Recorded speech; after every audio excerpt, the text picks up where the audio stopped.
नमस्कार। मैं मिथिला आप सभी का अपने चैनल पर स्वागत करती हूँ और उम्मीद करती हूँ कि आप लोग मेरी जो ये धार्मिक चर्चा थोड़ा बहुत उल्टा सीधा जो आता है वो जो मैं करती हूँ वो आप सबको पसंद आती होगी, क्योंकि मेरा तो मन बहल जाता है। मुझे लगता है आप लोग सुनते हो खाली, तो मुझे बड़ा अच्छा लगता है कि आप सब लोगों को ये अच्छा लगता है और चर्चा करना मुझे भी बड़ा अच्छा लगता है। इस बीच थोड़ा अस्वस्थता की वजह से आप लोगों से मिल नहीं पाती हूँ। खाने पीने के माध्यम से मेरा एक चैनल है ना मिथिला की रसोई, लेकिन मैं आप लोगों से बहुत कम मिल पा रही हूँ। जो भी हो रहा उल्टा सीधा हो जाता है, स्वास्थ्य नहीं थोड़ा गड़बड़ है, तो धार्मिक चर्चा में बड़ा मन लगता है मेरा, तो मुझे लगता है मैं आप लोगों से बातचीत करूँ।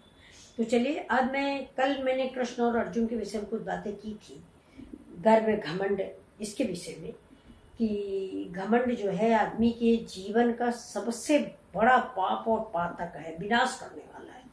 आपके मन में इतना बड़ा सा अंकुर अगर अभिमान का जमा तो आपका विनाश हुआ। आपका निर्मल मन, क्योंकि हमारे अंदर जो पाप का या घमंड का अंकुर जम गया है, वो हम ये कहते हैं कि नहीं नहीं मेरे अंदर कोई घमंड नहीं, लेकिन ऐसी बात नहीं है।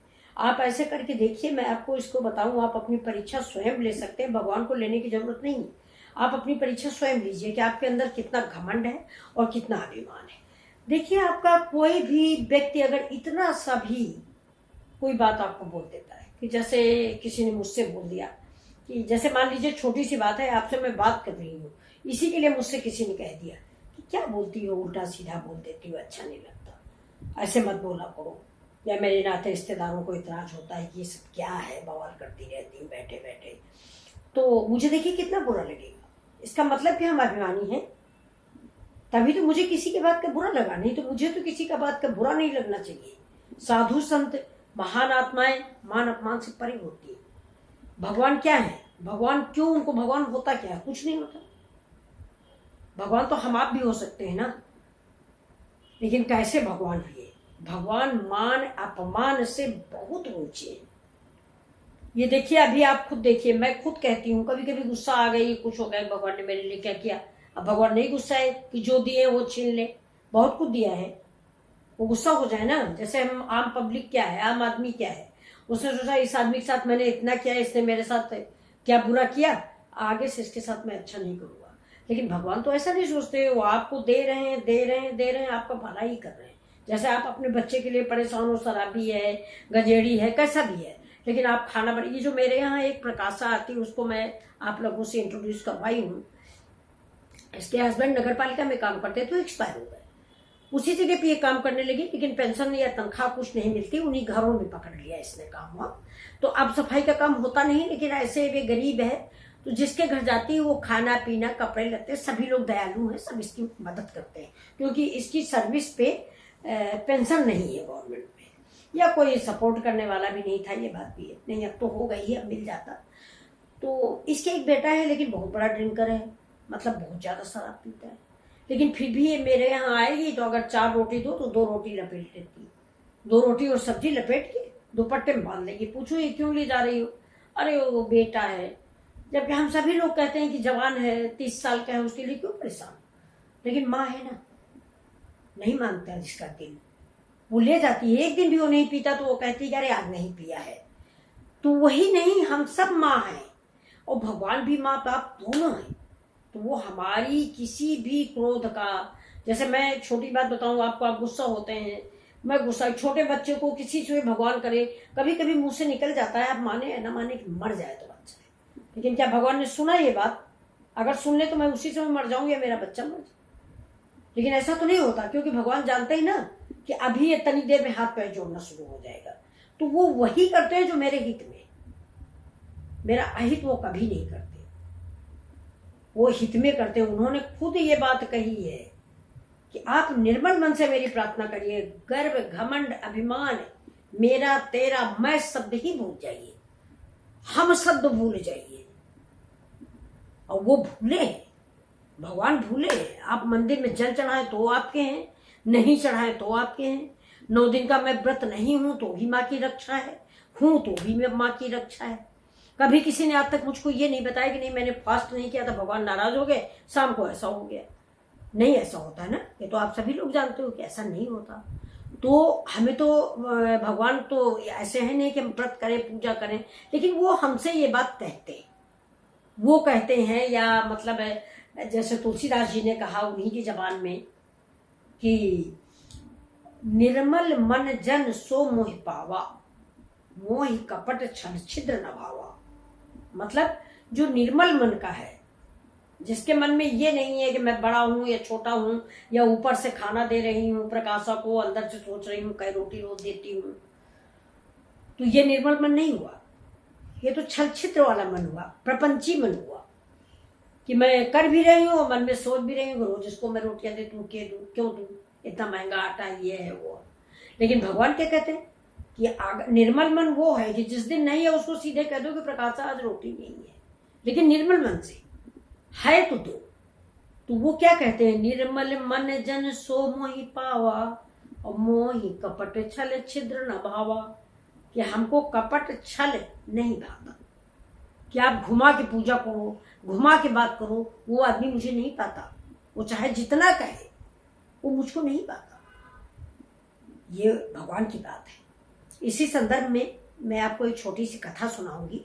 पता नहीं आप लोग कहोगे आंटी बहुत टाइम ले रही हैं, लेकिन फिर भी मैं सुनाना चाहती हूँ, कि है तो बहुत लंबी, लेकिन मैं उसको शॉर्ट में आपको सुनाऊंगी। कि एक गरीब लड़का था, उसके माँ बाप मर गए थे, वो सब में गाँव में सबकी गाय भैंसे चलाता था, उसी से उसका पेट भरता था। एक दिन उसने देखा कि एक पंडित जी नदी में खड़े हैं और नाक ऐसे दाबे हुए हैं, नाक दाबे खड़े हुए हैं। तो जैसे पंडित जी निकले वैसे उन्होंने कहा कि पंडित जी आप ऐसा क्या करते हो, नाक दाब के खड़े हो जाते हो। तो पंडित जी ने कहा कि नाक दाबने से भगवान के दर्शन होते हैं, उसके बाद मैं खाना खाता हूँ। दूसरे दिन उसने बिल्कुल नहीं खाना खाया, गाय भैंसे चलाई और नहाया, और नहा के तालाब में नाक दाब के खड़ा हो गया। अब भैया 5 मिनट हुआ, 10 मिनट हुआ, भगवान आ ही नहीं रहे। नाक दाबने से कहीं भगवान आते हैं, नहीं आए। अब कम से कम वो घंटा भर नाक दाबे खड़ा, एक दिन तो मर जाना चाहिए, लेकिन भगवान की कृपा थी, वो दाबे खड़ा, वो परेशान भी है, बार बार बोल भी रहा कि आ जाओ भाई मैं नाक दाबे हूँ, आ जाओ भाई है। तो लक्ष्मी जी ने कहा कि देख लो तुम्हारा अंध भक्त है वो है। भगवान एक बात और बोलते हैं, निर्मल मन तो बोलते हैं, साथ में ये भी कहते हैं कि जो बहुत बड़ा ज्ञाता बहुत बड़ा भक्त है उसको मैं दर्शन देता हूँ, या अत्यंत मूर्ख को दर्शन देता हूँ, बीच वालों को, मेरे जैसे वालों को नहीं देता हूँ, जो अधकचरा ज्ञान है जिनको है, अधकचरे ज्ञान वाले को भगवान नहीं मिलते हैं, मूर्ख को मिलते हैं, जो नहीं जानता कि मतलब भगवान क्या है या क्या कुछ नहीं, या बहुत योगी पुरुषों को मिलते हैं। तो लक्ष्मी जी ने कहा कि वो तुम्हारा अंधभक्त मूर्ख भक्त है, वो मर जाएगा, जल्दी जाओ। विष्णु भगवान अपनी सैया छोड़ के आए, कहला भक्त खोलो, आंखें खोलो, नाक छोड़ो, मैं आ गया हूं। उसने देखा तो खड़े थे भगवान। तो उन्होंने कहा कि मैं कैसे जानूं कि तुम भगवान हो, हमने तो तुमको पहले कभी देखा नहीं। तो भगवान ने कहा नहीं मैं ही भगवान हूं। कहला नहीं, मैं पंडित जी को बुला के लाता हूं, उनको तुम तो रोज दिखते हो, तो जब वो बताएंगे कि तुम भगवान हो तभी मैं मानूंगा कि तुम भगवान हो। तो भगवान बोले कि जाओ भाई बुला लाओ। तो वैसे मैं उनको कभी नहीं दिखता हूँ। तो वो लड़का बोला कि ऐसा तो हो ही नहीं सकता, आप रोज दिखते हो, इसके बाद वो खाना खाते। कहला ठीक, जाओ बुला लो। वो पंडित जी को गए बुलाने, पंडित जी भगवान आए तो पहचानो चल के। अब पंडित जी भी ताज्जुब में कि पगला गया लड़का, कहाँ भगवान आए, लेकिन लड़का घसीट रहा है पंडित जी को। लेकिन उसके पहले सुनिए भगवान से वो क्या बोलता है, ये देखिए मूर्ख है ना, भगवान से क्या बोलता है कि बड़े चालू हो, मैं पंडित जी को बुलाने जाऊँ तुम इधर भाग जाओ, ये हमको बता रहे हो। तो भगवान ने कहा फिर कैसे तुम मानोगे। तो कहला मैं आपको बांध दूंगा। कहला बांध दो। बस उन्होंने गाय भैंस से सारे रस्सियां निकाली और भगवान को बांध दिया पेड़ में। पंडित जी को बुलाने दौड़ा, पंडित जी को घसीट लाए। अब पंडित जी से कहा पंडित जी देखो ये भगवान है, यही भगवान है जो तुम्हें रोज मिलते हैं। अब पंडित जी कह रहे कहाँ भगवान है। अब भाई पंडित जी को थोड़ी दिख रहे हैं भगवान, पंडित जी तो पाखंडी है, नाक दबा के खड़े हैं फालतू में। और तो वो कहते हैं कि पंडित जी कहते कहाँ है। तो कह अरे ये पेड़ में बंधे हैं पंडित जी, देखो ये भगवान है। पंडित जी ने समझा ये सनक गया है, असटका हुआ है, अभी मैं साधु बदतमीजी करेगा, सीधे बोलते हाँ हाँ यही भगवान है बस। और इतना कह के पंडित जी अपनी धोती वोती संभालते हुए भागे। अब वो लड़का उनको जल्दी से खोलता है, उनके पैर छूता, फिर कहता अरे भगवान मुझसे गलती हो गई, मुझे माफ करो, मैंने आपको बांध दिया। देखो पंडित जी ने बताया कि आप भगवान हो। भगवान ने कहा कि नहीं मैं पंडित जी नहीं हूं, मैं पंडित जी को कभी देखने को नहीं मिला हूं, पंडित जी झूठ बोलते हैं, ना मुझे देखने को पंडित जी कभी मिले। तो बीच में व्यवधान पड़ गया था, वो पूछने आ गए थे एक लोग, कोई बातचीत, कोरियर वोरियर कोई आया है। तो चलिए फिर से शुरू करते हैं। तो वो लड़का बोला, वो पंडित भगवान बोले कि देखो बेटा, पंडित जी को ना मैं कभी दिखता हूँ और ना मैं कभी उन्हें देखूंगा। तो पंडित जी ने तो गलत बोला है, लेकिन फिलहाल वो लड़का उसी समय से उनका भक्त हो गया। अब आप ये बताइए, जिसको भगवान ने दर्शन दे दिए उसको और किस चीज की कमी है? आप ऐसे कहते हो धन मिले, दौलत मिले, लेकिन जिस दिन ईश्वर का साक्षात होगा, होना ही मुश्किल है हम जैसे लोगों को, लेकिन अगर ईश्वर से साक्षात हो गया तो कोई इच्छा नहीं रह जाएगी, न धन की, न दौलत की, न किसी चीज की। तो रामचंद्र जी की ये लाइन याद रखी है तुलसीदास रामायण की कि निर्मल मन जन सो मोहि पावा, मोहि कपट छल छिद्र न पावा। जिससे मिलिए प्यार से मिलिए, बिना किसी छल कपट के, भेद के जो कुछ करिए करिए। तो चलिए अब आगे का प्रसंग ये था कि अर्जुन जो थे, कृष्ण और अर्जुन की बात, इससे बीच में ज्यादा बातें आ गई। तो कृष्ण और अर्जुन की बात ये थी कि अर्जुन को, मैंने आपको बताया कि अर्जुन को बड़ा घमंड हो गया था कि मैंने इतनी सेना को मार दिया। तो पहले तो भगवान ने हनुमान जी से उनका घमंड तोड़ाया कि हनुमान जी बुलाने गए, शायद आपने कल का वीडियो देखा होगा, तो उसमें मैंने बताई है सारी कहानी कि हनुमान जी बुलाने गए लेकिन वो नहीं आए, हनुमान जी नहीं आए, इनका अपमान हुआ अर्जुन का। लेकिन फिर भी इनकी समझ में आया, लेकिन फिर भी इनको गर्व था कि मैंने इतनी बड़ी सेना मार दी।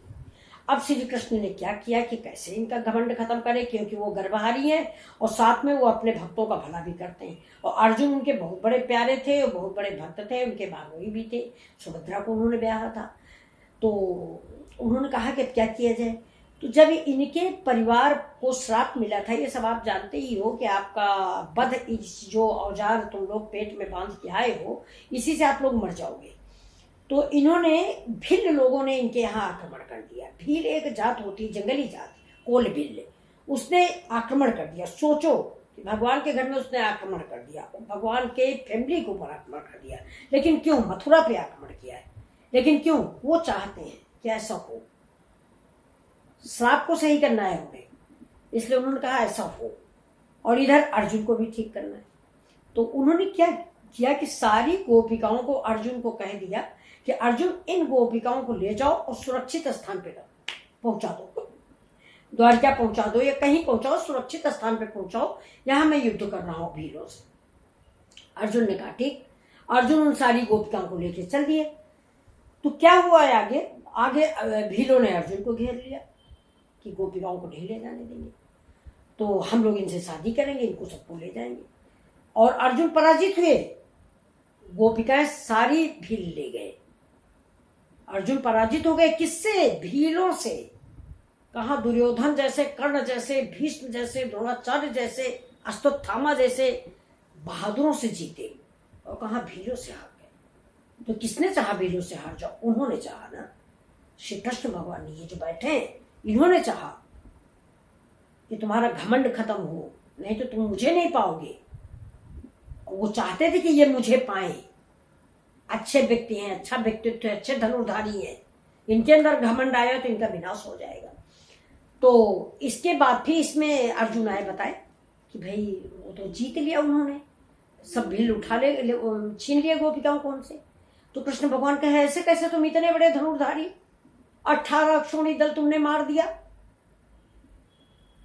तो अर्जुन जो थे वो समझ गए, उनके पैरों पे गिर पड़े कि मेरे अंदर जो घमंड का अंकुर जमा था, छोटा सा अंकुर निकला था, उपजा था इतना बड़ा सा, वो आपने उखाड़ के फेंक दिया और अपने चरणों में फिर से जगह दिया। तो आप जैसा दयालु कौन हो सकता है, जिसने अपने भक्त का इतना बड़ा मान रखा कि ये भील से हरवाना मेरा अपमान नहीं है, मेरा मान है कि मैं आप में फिर से लीन हो गया, नहीं मैं आपसे दूर हो रहा था। तो इसकी एक लाइन में इसका वर्णन किया गया था कि भिल्लन लूटी गोपिका। भिल्लन लूटी मतलब भिल्ल बहुत छोटी चीज है, कहाँ अर्जुन और कहाँ भील, ये जंगल में पत्तों में खाने वाले। तो कहा गया भिल्लन लूटी गोपिका, वही अर्जुन वही बाण, वही अर्जुन है वही बाण है, लेकिन भीलों ने गोपिका लूट। किसलिए?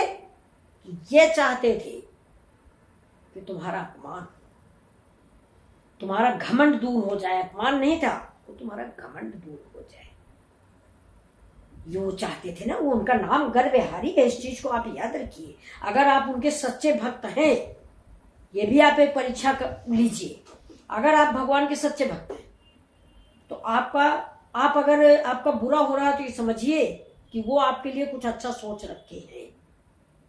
उन्होंने अर्जुन के लिए अच्छा सोचा तो आज सदियों हो गई अर्जुन का नाम चल रहा, वरना एक घमंडी पुरुष के रूप में वो खत्म हो गए होते रावण की तरह। नहीं, लेकिन इन्होंने अपना बनाया उनको, है भगवान ने अपना बनाया। तो मेरी प्रार्थना तो यही है कि भगवान मेरे सारे बच्चों को, मेरे दोस्तों को, मेरे भाई बहनों को सबकी आप रक्षा करें, हैं, और आशीर्वाद दें।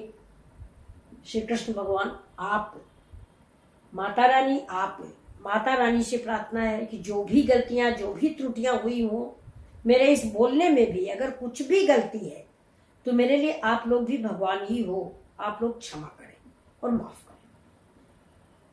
तो मिलते हैं अगले वीडियो में फिर किसी चर्चा के साथ। आप बताइए जो आप चर्चा चाहेंगे, रामायण की, महाभारत की, जैसा मुझे आता होगा मैं जरूर आपको बताऊंगी।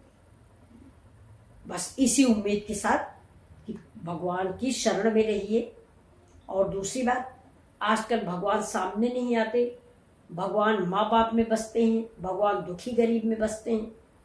तो आप दुखी गरीब की सेवा करिए, माँ बाप की सेवा करिए, माँ बाप को कटु वचन मत बोलिए, यही भगवान की सेवा है। और भगवान आपको सामने नहीं मिलेंगे कि आपने देवी माँ की आराधना की, सवेरे 5 बजे उठ के आपने घंटी बजाई, घर में माँ चाय लिए बैठी, उसको 4 बातें सुना दिया, तो क्या आप समझे माँ खुश हो गई?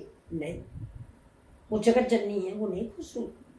वो सोच रही है कि जो घर में माँ बैठी कर्म कर रही है उसकी तुमने इज्जत नहीं किया, तुम मेरे ऊपर घंटी बजा रहे हो, जल चढ़ा रहे हो, तो क्या उम्मीद कर रहे हो? हैं, 500 का नोट चढ़ा रहे हो, माँ 2 रुपए दवाई के लिए तरस रही है, तो आपको फल मिलेगा नवरात्र का? नहीं। आपने किसी गरीब दुखिया का दिल दुखाया, आपको फल मिलेगा? नहीं। और आप क्या समझते हो कि जो आपने किया ये उन्होंने देखा? नहीं देखा। माँ भी अंतर्यामी है, वो देखा। वो हमेशा कहती हैं कि मुझे तुम क्या दोगे, मुझे क्या दोगे? वैष्णो देवी आके सोने के छत्र चढ़ा दिया अकबर ने, तब भी तो उन्होंने, जब उनको घमंड आया अकबर को, तो उन्होंने क्या किया? छत्र को फेंक दिया। तो वो कहती तो है कि मुझे क्या दोगे, देने के बहाने कुछ और मांग लोगे। 500 के नोट चढ़ाई और साथ में कह दिया माता रानी मेरे बेटे की नौकरी लग जाए। चलिए, अच्छा, चलिए इसी उम्मीद के साथ बोलो जय माता रानी की। नमस्कार दोस्तों, फिर मिलेंगे।